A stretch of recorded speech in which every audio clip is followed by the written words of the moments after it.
Today we're going to take a look at some handy illustration techniques that mimic the style of traditional tattoo flash graphics.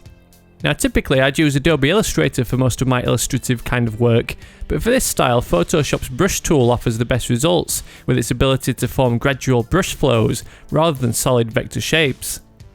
The artwork we'll be creating today is a panther illustration inspired by old school tattoos. Solid outlines, bold colours and a stipple shading effect are all key aesthetics of this kind of style. I created the initial sketch on paper, which you can download to follow along with the rest of this guide in Adobe Photoshop. So open the sketch image into Adobe Photoshop, create a new layer and give it the name Outlines. Select the pen tool and begin tracing around the sketch lines. Now there's loads of different techniques you can use when working with Bezier curves, but I tend to just click and drag each point as I follow the outline. If you reach a corner or the curve is going to be too large, hold the Alt key and click the point before continuing. Generally, just try to keep the paths nice and smooth without any awkward kinks. If you need to move the points around or make adjustments, hold the Command key to toggle to the Direct Selection tool. Once you've reached the end of one of the pencil lines, activate the Brush tool, then configure the settings to a size of 10 pixels, a hardness of 100%, 0 spacing, and check that none of the other options are checked. Switch back to the pen tool, then right click and select Stroke Path. Choose Brush from the drop down menu, then click OK to have the brush settings we just set applied to the length of this path. Hit the backspace key a couple of times to delete this first path, then continue tracing the next pencil line. Right click and select Stroke Path again, followed by the Enter key to quickly hit OK. In some areas, using a shape rather than trying to trace smooth curves with the pen tool would be easier. Select the Ellipse tool and make sure the settings in the top toolbar is set to Path. Draw a shape that roughly matches the pencil sketch. Switch to the pen tool and add points to represent the start and end of the pencil line. Then hold the Command key to activate the Direct Selection tool and use it to select and delete the points that form the unwanted portion. Move the leftover points and Bezier handles around to better match the path to the sketch lines before right clicking and selecting Stroke Path. Continue tracing the sketch lines with a mix of the pen tool and ellipse tool to turn the rough doodle into neat line work. For those three drippy shapes, create a new layer and use an ellipse as the foundation of the shape. Switch to the pen tool and hold the Alt key to activate the Direct Selection tool, then click and drag the rightmost point outwards.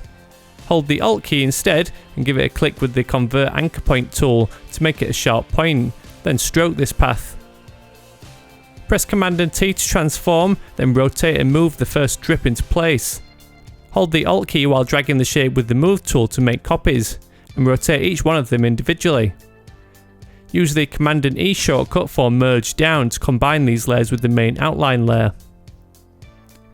That's the line work finished. The next step is to add colour. Turn off the visibility of the background sketch layer, then create a new layer and fill it with white using the Command and Backspace shortcut. Give this layer the name Background. Create another new layer and give this the name Black.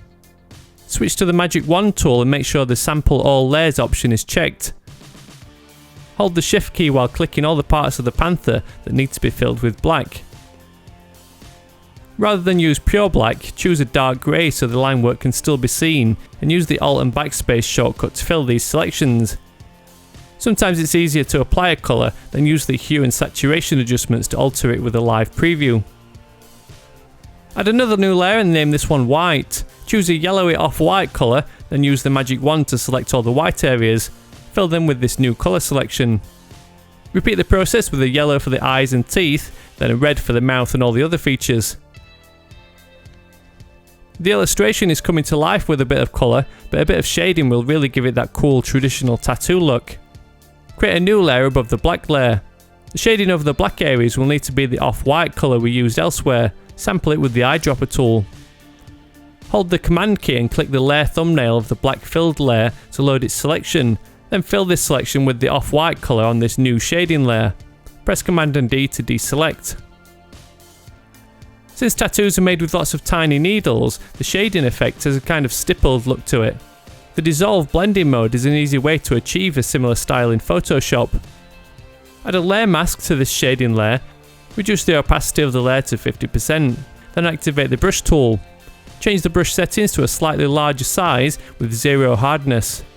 Begin painting within this layer mask to erase the speckling away, leaving it creeping in from certain edges. Continually alter the brush size with the square bracket keys and use the X shortcut to switch the foreground and background colours around.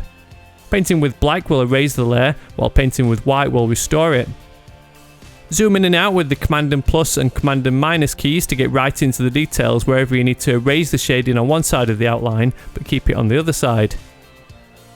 Having a pen tablet will give you an advantage when working with this painting technique, but you can absolutely still work directly with the mouse. Erase most of the layer away, but leave the shading along certain bits of the outline to form highlights. The larger the brush you use, the more gradual the speckling will fade out. Select the next coloured fill layer and create a new layer above it. Command and click the thumbnail of the coloured fill layer to load its selection, and fill the selection on the new layer. Since the other colours are quite light, we'll use the dark grey colour for the shading. Set up the layer with the dissolve blending mode and apply a layer mask, then use the brush tool to erase and restore the speckling within this section of the illustration. Continue the process of adding shading layers to the other colour fills and use the brush tool to determine where the grain should appear. The final result is a really cool illustration style that can be used for any artwork that requires a speckled shading effect, whether it's old school tattoo flash art like this or some other kind of vintage illustration with stipple shading. So I hope you found this tutorial useful. If you did, a thumbs up on the video would be really appreciated to help spread the word and share the techniques with others. Feel free to get this panther tattooed on your body, or alternatively pick up the artwork on a slightly less permanent t-shirt. Hit the subscribe button to be the first to see my upcoming tutorials. Thank you very much for watching, and I'll see you in the next one.